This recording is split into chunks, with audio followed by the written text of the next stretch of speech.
Assalamualaikum warahmatullahi wabarakatuh. Halo semua, perkenalkan nama saya Adisa Nursani dengan NIM 121210177 dari program studi Teknik Sipil.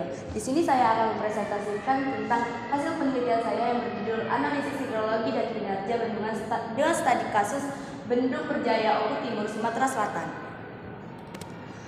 Latar belakangnya, sungai mempunyai peranan yang penting dalam kehidupan manusia. Salah satunya adalah sumber air yang dapat dimanfaatkan untuk memenuhi kebutuhan irigasi, penyediaan air minum, kebutuhan industri, dan lain-lain. Kebutuhan air yang untuk keperluan manusia semakin meningkat. Oleh karena itu, permasalahan ketersediaan air sungai dan kebutuhan wilayah sekitar perlu dicermati atau dipertimbangkan agar air sungai dapat dimanfaatkan secara efektif dan efisien. Oleh karena itu, pembangunan bendungan air diperlukan. Secara definisi, bendung dapat diartikan sebagai pembatas yang dibangun melintasi sungai yang dibangun untuk mengubah karakteristik aliran sungai.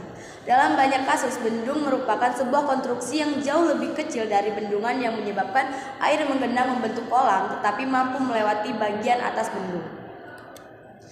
Bendung Perjaya merupakan bendung yang berada di aliran Sungai Komering dan bagian dari prasaran jaringan irigasi Komering yang membendung Sungai Komering sehingga dapat mengaliri daerah Komering, Macak, Belitang, Lahuga, Mucak Kabau, dan Tulang Bawang di daerah Lampung. Bendung Perjaya dibangun melintang sungai dan sudah dilengkapi dengan konstruksi tangga dan salah satu sisi bendung sebagai jalur imigrasi ikan. Supaya pengelolaan air yang tepat pada Bendung Perjaya diperlukan untuk dapat memenuhi kebutuhan air sehingga dapat menghindari terjadinya ketidakseimbangan antara ketersediaan dan kebutuhan air.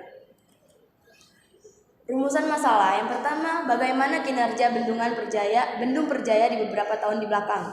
Yang kedua, apa penyebab Bendung Perjaya tersebut mengalami penurunan kinerja? Dan yang ketiga, dalam penurunan kinerja tersebut, bagaimana pengaruh debit air pada bendung?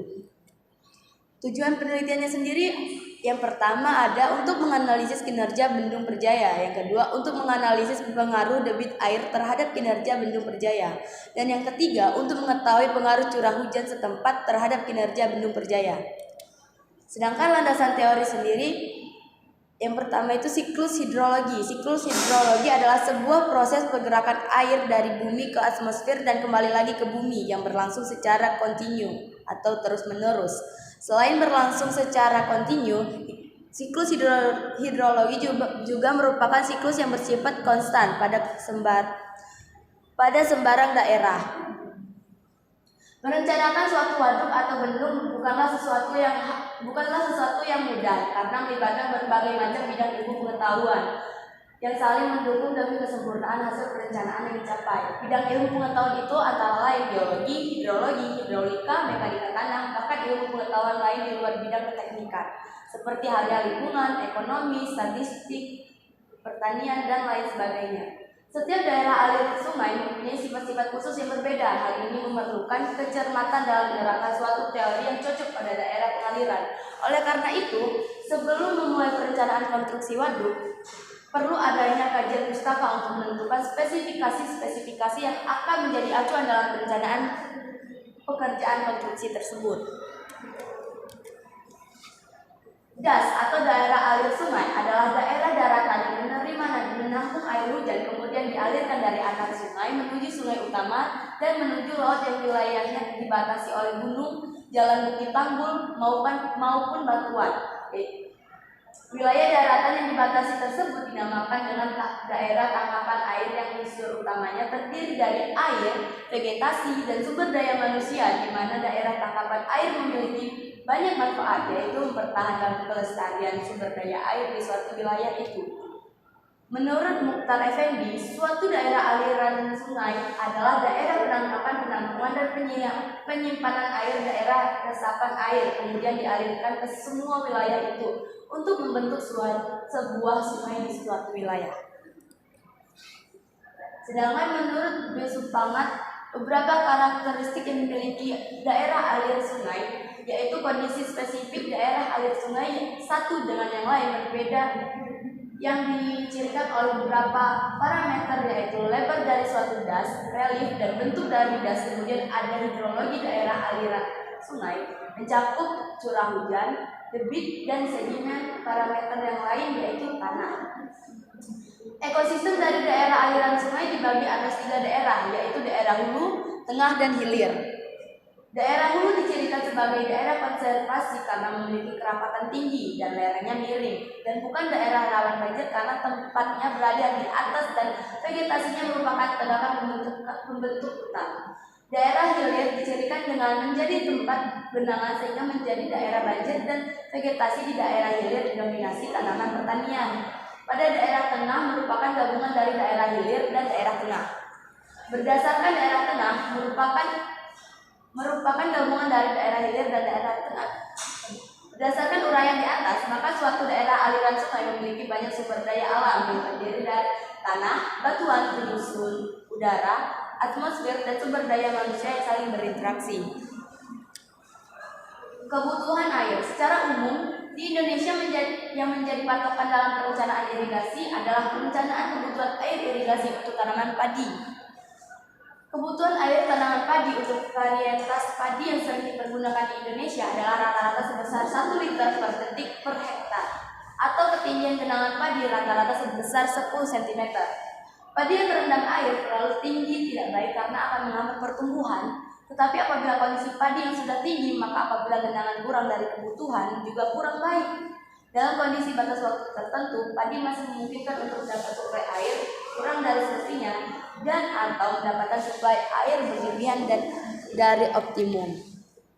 Untuk objek penelitiannya itu ada pada Bendungan Berjaya, terletak di Kabupaten Ogan Komering Ulu Timur, Sumatera Selatan.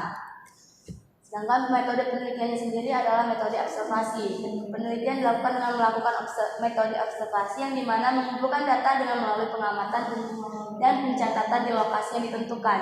Menganalisis yang akan dilakukan yaitu menghitung ketersediaan dan kebutuhan air. Hasil penelitian, pada saat ini Bendung Berjaya berlokasi di Sungai Komering telah dimanfaatkan mensuplai kebutuhan irigasi untuk area seluas kurang lebih 47.000 hektar. Analisis ketersediaan air dilakukan dengan periode waktu 2 mingguan dengan memakai ketersediaan data dari tahun 1971 sampai 2009. Pada setiap titik lokasi menggunakan debit pengamatan harian yang teramati di lapangan dengan membuat kurva durasi 2 mingguan untuk masing-masing bulan dari data yang tersedia pada lokasi di Danau Ranau, Kota Agung, antara Danau Ranau dan Bendungan Berjaya, serta data pengamatan debit di Martapura untuk setiap bulannya. Untuk perbandingan kurva durasinya dapat dilihat sendiri. Dengan mengambil nilai 80% dengan waktu terjadi dan terlampaui dari kurva durasi di Martapura dan diperoleh besarnya ketersediaan air terdebit andalan di lokasi Bendung Berjaya, data pengamatan di Martapura ini digunakan sebagai dasar dalam analisis mengingat lokasinya dekat dengan Bendung Berjaya dan datanya cukup panjang. Sebagaimana ketentuan yang telah ditentukan bahwa debit air yang ada di lokasi Bendung Berjaya tersebut harus dialokasikan secara kontinu untuk kebutuhan hilir sebesar 35 meter kubik per detik, sehingga debit andalan yang dapat dialokasikan untuk pemenuhan dan pengembangan irigasi perlu dikurangi dengan besaran debit yang harus dialokasikan ke hilir tersebut. Untuk analisis kebutuhan air, area irigasi Komering yang perlu dilayani dari Bendung Berjaya dan kriteria dalam analisis kebutuhan air dengan satuan pemberian air didiskusikan dan setiap tahunnya di antara para pemangku kepentingan yang ditetapkan berdasarkan pada keputusan Bupati Komering. Untuk kebutuhan air dan daerah yang dilayani dari Bendung Berjaya untuk tahun 2011 sampai 2012 dengan prosedur yang sama dapat dihitung besarnya kebutuhan air untuk rencana pengembangan area seluas 54.148 hektar dan 67.648 hektar. Hasil besarnya kebutuhan air untuk berbagai alternatif pengembangan irigasi dapat dilihat pada gambar di bawah.